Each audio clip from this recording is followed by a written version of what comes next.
Assalamualaikum warahmatullahi wabarakatuh. Perkenalkan, nama saya Ahmad Sauki Ilham, NIM 41320120060, Fakultas Teknik, jurusan Teknik Mesin. Di sini saya akan menjelaskan sedikit tentang Al-Quran dan Sunnah. Al-Quran Al-Quran adalah kitab suci umat Islam yang diturunkan oleh Allah Subhanahu wa Ta'ala kepada Nabi Muhammad SAW melalui malaikat Jibril. Al-Quran sendiri merupakan mukjizat terbesar bagi Nabi Muhammad SAW. Al-Quran terdiri dari 30 juz, 114 surat, dan 6.263 ayat. Dan diturunkannya Al-Quran itu secara berangsur-angsur, yaitu selama 22 tahun, 2 bulan, 22 hari. Al-Quran diturunkan secara berangsur-angsur karena Allah Subhanahu wa Ta'ala ingin meneguhkan hati Rasulullah SAW dan mempertajam tekad beliau untuk terus melangkah mensyiarkan Islam. Selain itu, agar Al-Quran itu mudah dipahami dan dihafal oleh banyak orang. Al-Quran pertama kali diturunkan pada tahun 63 Masehi, tepatnya di Gua Hiro, di kota Mekah, dan terakhir diturunkan tahun 633 Masehi di kota Madinah. Karena Al-Quran diturunkannya di dua kota berbeda, maka surat dalam Al-Quran dibagi menjadi dua, yaitu surat Makkiyah dan surat Madaniyah. Surat Makkiyah itu surat yang diturunkan di kota Makkah atau surat yang diturunkan sebelum Nabi Muhammad SAW melakukan hijrah dari kota Makkah ke kota Madinah.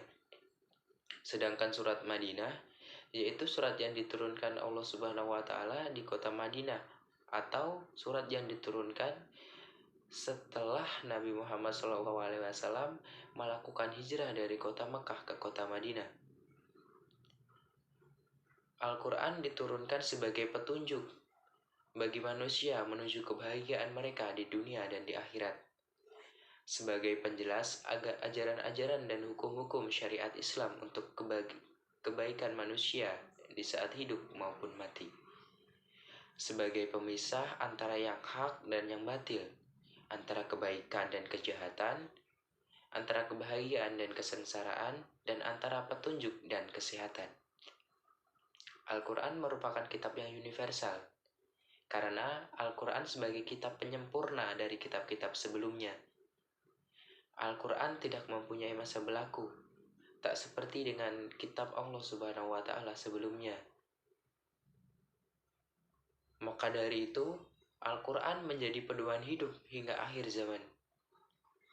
Al-Quran bisa berlaku kapanpun dan dimanapun dalam kondisi apapun di belahan dunia dan alam semesta ini.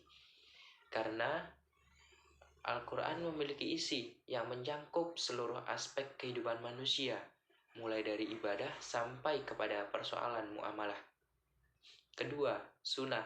Sunnah secara etimologi yaitu cara atau jalan yang terpuji ataupun tercela.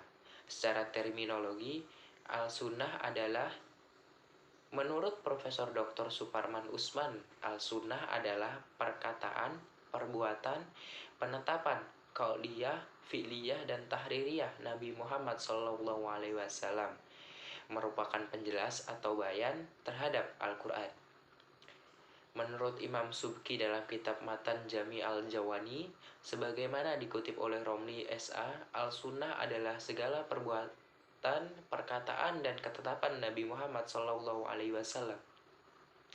Sedangkan menurut Abdul Wahab Khalaf, sebagaimana dikutip oleh Romli S.A., al-sunnah adalah sesuatu yang bersumber dari Rasulullah SAW, baik berupa perkataan, perbuatan, dan ketetapan. Tujuan sunnah: 1. Menjelaskan hukum yang telah dinyatakan Al-Quran. Maksudnya, penjelasan hadis terhadap Al-Quran itu bisa berupa pengkhususan sesuatu yang umum, atau pengmuhayaya dan sesuatu yang mutlak ataupun yang lainnya. Yang jelas, hadis itu menerangkan atau memerincikan sesuatu hukum yang dinyatakan dalam Al-Quran, secara umum maupun secara global. Kedua, memperkuat hukum yang telah dinyatakan oleh Al-Quran. Maksudnya, hukum suatu perkara itu sumbernya adalah dari Al-Quran dan hadis. Penguatan oleh hadis terhadap hukum-hukum yang telah ditetapkan oleh Al-Quran dapat dilihat dari beberapa kasus seperti haramnya membunuh tanpa hak, sumpah palsu, pencurian, dan yang lainnya. Ketiga, menjelaskan sumber hukum yang mandiri atau independen. Maksudnya, hadis ini menetapkan suatu hukum yang belum ada ketetapannya dalam Al-Quran. Jadi dengan demikian, hadis secara independen menentukan hukum tanpa ada sumbernya dari Al-Quran. Namun hal itu telah dibenarkan oleh Allah Subhanahu wa Ta'ala sendiri yang memerintahkan kita untuk menaati Rasul-Nya.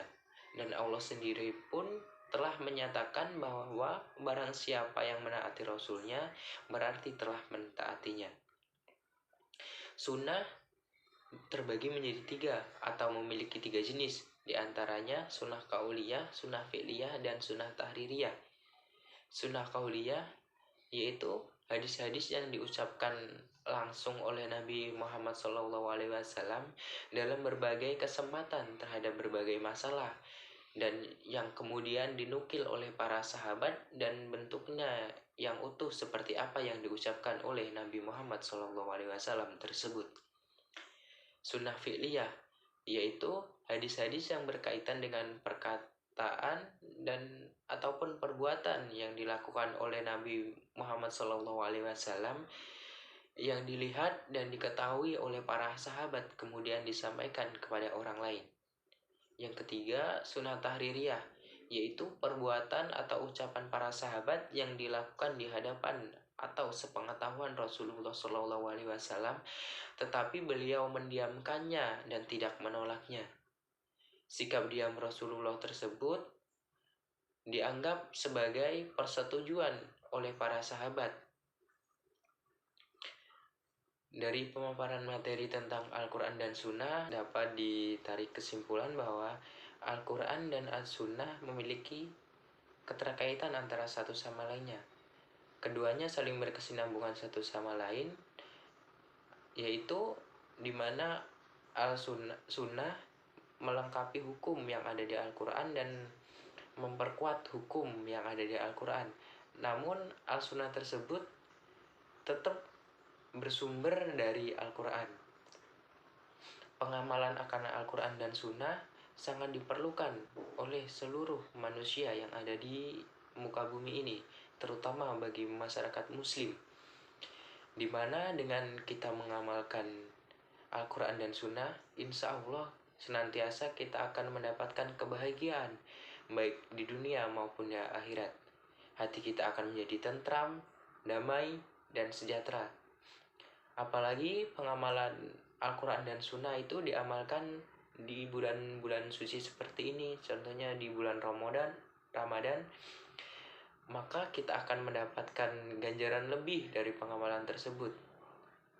Seperti Al-Quran, kita mendengarkan lantunan Al-Quran pun di bulan suci ini mendapatkan pahala, apalagi kita membacanya.